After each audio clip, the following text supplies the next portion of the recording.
Монголчууд бид уудам өргөн газарнуудад үзэгсэлэнд байгаль, баатарлаг хүн зам, хос хүй гайхамшиг төв соёл, олон мянганыг өртөөлөн ирсэн түүх, Монгол ёс, зан заншилтай агуу их ард түмэн билээ. Голон пулсан өдгийн нутгаанд түшиж, мянган зууныг илээсээр дэлхийн түүхэнд оюун ухаан, эр зориг, төрд ёсныхон эрдэм чадлыг алтан үсгээр бичиж, мандаж буурч, сэргэж дэвшсээр буй Монгол усаатны нэгэн их бүл нь эртний домогт Буряд түмэн юм. Монгол туурхтны нэгэн салшгүй хэсэг болсон Буряд монголчуудын гарал үүслийн талаар өнөөгийн судалгааны түвшинд хэрхэн үзэж байгаа талаар товч танилцуулъя. За Буряд монголчууд бол одоогийн байдлаар дэлхий дээр Оросын холбооны улс, Монгол улс, Хятад ард улсад гурван улсад олонх нь төвлөрөн сууж байна. Ер нь Буряд гэдэг нэр бол 1207 оны үйл явдалтай холбогдсон түүхэн сурвалжид тэмдэглэгдсэн байгаа. 1207 онд их Монгол улсын баруун гарын цэргийг Чингис хааны өвгөн хүү зүчдэр үүлэн он иргэдэг эзлэн дагуулах явцад Буряд нэртэй аймаг их Монгол улсад дагаар орсон гэдэг мэдээ Монголын нууц товчонд тэмдэглэгдсэн байна.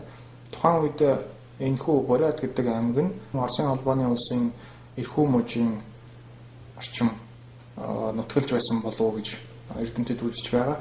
Боловч тухайн үед энэ Буряд гэдэг аймаг нь ердөө нэг жижиг ойн одоо иргэдийн нэг хэсэг нэг жижиг аймаг байсан гэдгийг бол судлаачид үзэж тодруулсан байна.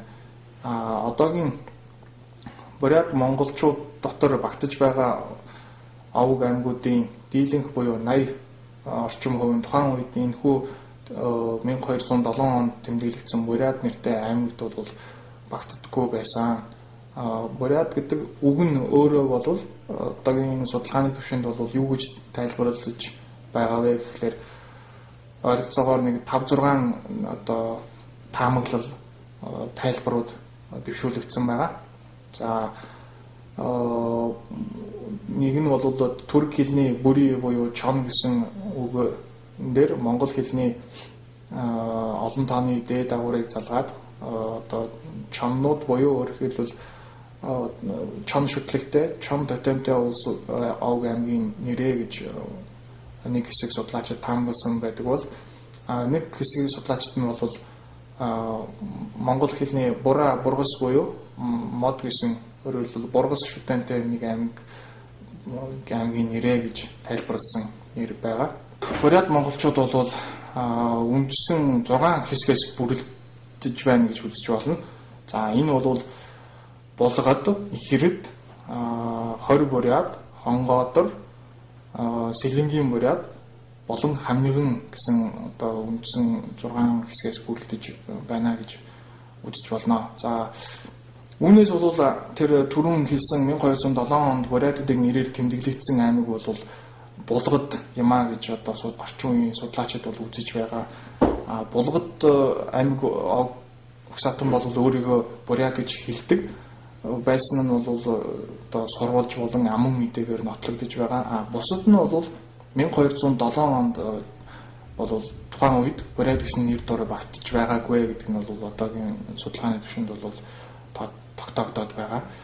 За үүнээс одоо тэр Ихэрэд гэдэг нь бол хэрлэн Бөөр нуурын хаваар нутгалж байсан. Хэрэг аймгийг бол 1217 онд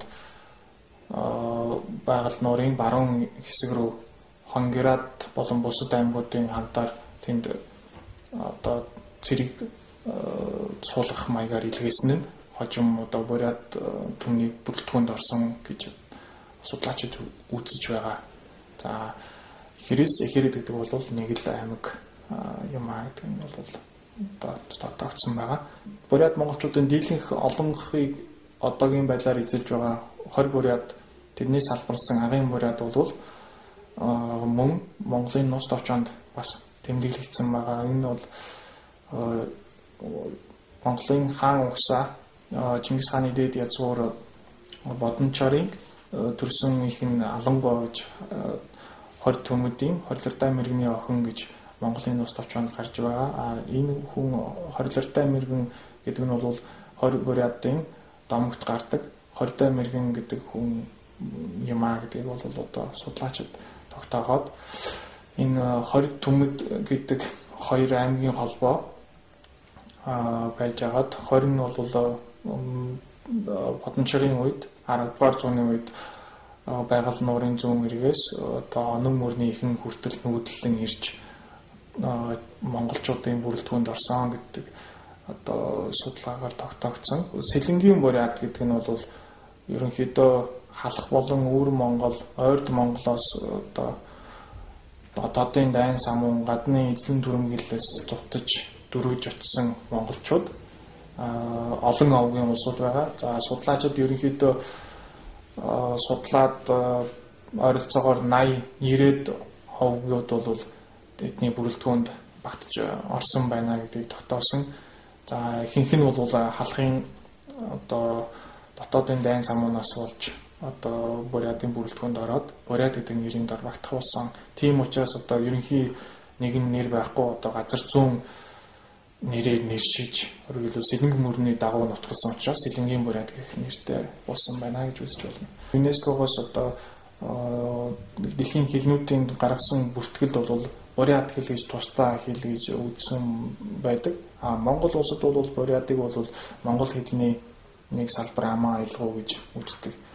Баруун Бурятын аман аялгау, 20 Бурятын аман аялгау, Сэлэнгийн Бурятын аман аялгау гэж 3-5 хэсэгт хувааж үзэж болно. За 20 Бурятын аман аялгау бол одоогийн Оросын холбооны улсад хэрэглэгдэж байгаа Бурят бичгийн хэлний гол их суурь болсон голлох үндсэн аялга гэж үзэж болно. За баруун Бурятын аман аялга бол эртний монгол хэлний нөлөө онцлогийг нэлээд хадгалсан. Мөн Түнгус түрк хэлний нөлөө нэлээд ихтэй тийм аман аялга. Сэлэнгийн Бурятын аман аялга бол ерөнхийдөө халах Монголтой ойролцоо байдаг нь бол одоо тэдгээр Сэлэнгийн Бурятын гарал үүстэй холбоотой. Өөрөөр хэлбэл халахаас ойрдоос дөрвж очсон улсууд учраас одоо нэгэн ам аялгаугаар хэлэлцдэг гэж үзэж болно. Зарим судлаачид Сэлэнгийн Бурятын ам аялгауг бол ерөнхийдөө бараг халахын салбар ам аялгауч гэж үзсэн тохиолдол бий. Гэвч энэ бол одоогийн байдлаар бол Бурят хэлний нэг салбар ам аялгау гэж үзэж болно. Бурят монголчуудын Оросын харьяанд орсон түүхийн талаар товчхон ярих юм бол за 17 дугаар зууны эхээр Оросууд Сибирт нэвтэрч хамгийн анх одоо эрхүү мужи буюу одоогийн эрхүү мужид нутгалж байгаа бурятуудыг эзлэн дагуулж эхэлсэн. За бурятууд бол тухайн үед бол Монголын Түшээд хаан, Засаг хаан, Эцэн хаан энэ гурван хаанд бол аль бүр гэж байсан харьяат улс байсан. За тэгээд Оросуудын ирэхэд бол мэдээж эсрэг үүсэлт үзүүлсэн. За Оросууд бол тухайн үеийн техникийн дэвшил галт зэвсэгтэй нэлээд хүчрхэг одоо зэрэгтэй ирсэн учраас эсрэг үүсэл үзүүлэхэд бол нэлээд хүндрэлтэй байсан тал бий. За ерөнхийдөө 1620 онд Оросууд нэвтэрч эхэлснээс хойш 1660 он хүртэл бол байгаль нуурын баруун эргийн бурятууд бол 30 гаруй жилийн турш ширүүн эсэргүүцэл үзүүлсэн. 1689 онд Орос болон Манжчин улсын хооронд тогтоосон Невчүүгийн гэрээгээр тэдгээр улсууд Орос дагаар орсныг баталгаажуулсан байна. 1727 онд халах Монгол Манжчин улсад дагаар орсон учраас Орос Манжчин улсын хооронд хил хязгаарыг тогтоожээ. Халах ойрдын дайны үеэр Оросд дагаар орсон овг аймагуудыг Оросын харьяанд хэвээр үлдээх хилийг халахын хойд нутгаар тогтоож Манжчин улсууд тэдгээр овг аймагуудыг Орос улс эзэлснийг хүлээн зөвшөөрсөн юм. Энэ нь тухайн үеийн Манжчин улсын зүүн гарын ойрдуудтай дайн хийж байсан учраас уг дайныг хурдан дуусгах мөн Оросуудыг зүүн ойрдуудтай холбоотон болгохгүй зорилгоор Оросын эзлэн авсан овг аймагуудыг Оросын харьяанд орсныг хүлээн зөвшөөрсөн байна. Ингэснээр Бурят монголчууд Оросын харьяанд орох үндэс суурин тавигдсан юм. 1721 оны Бөөрийн гэрээгээр одоогийн Бурят монголчууд бүрэлдэн тогтох эх суурь тавигдсан гэж судлаачид үздэг байна.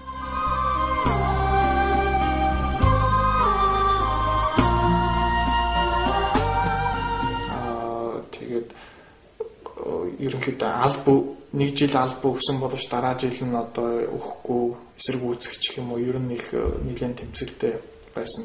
Эцэстээ Оросын харьяаг Оросуудыг бол хүлэн хөөж явуулж чадахгүй тийм болцоогүй байна гэдгийг бол ухамсарласан учраас 1658 онд бол маш олон тооны бурятууд бол одоо халах Монгол руу дөрвж зогтаасан байдаг.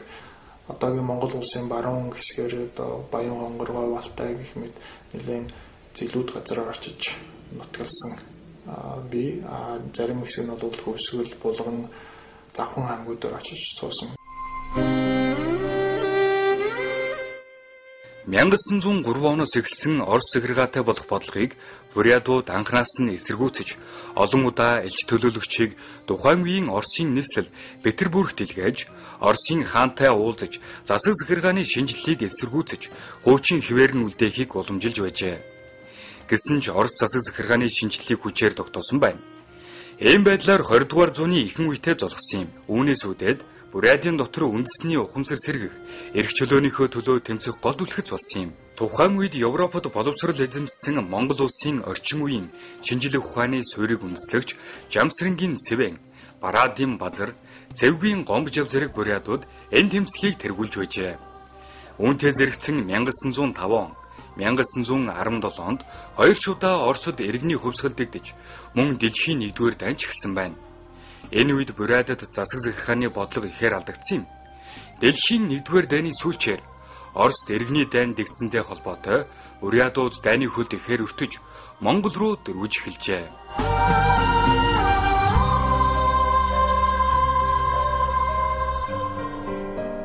Хамгийн анхны нүүлт хизээ эхэлсэн байг бол тэр Оросын засаг захиргааны шинжилэл 1903 онд эхэлснээс эхлээд 1911 он хүртэл бол нэлээд тооны улсууд бол Дорнтой аймгийн нутгаар нэвтрэн орж нутгалж байсан байгаа. За 1911 онд бол Монгол улс тусгаар тогтнолоо зарласан нь бол бурятуудыг бол сэтгэл зүрхийг нь бол татах одоо сорон зам болж бурятууд бол тусгаар тогтносон Монгол улсад дагаар орох нүүж ирэх одоо сонирхол нэмэгдсэн байна. За үүн дээр бол Оросд дэгдсэн иргэний дайн бол маш их нэрмээс болсон.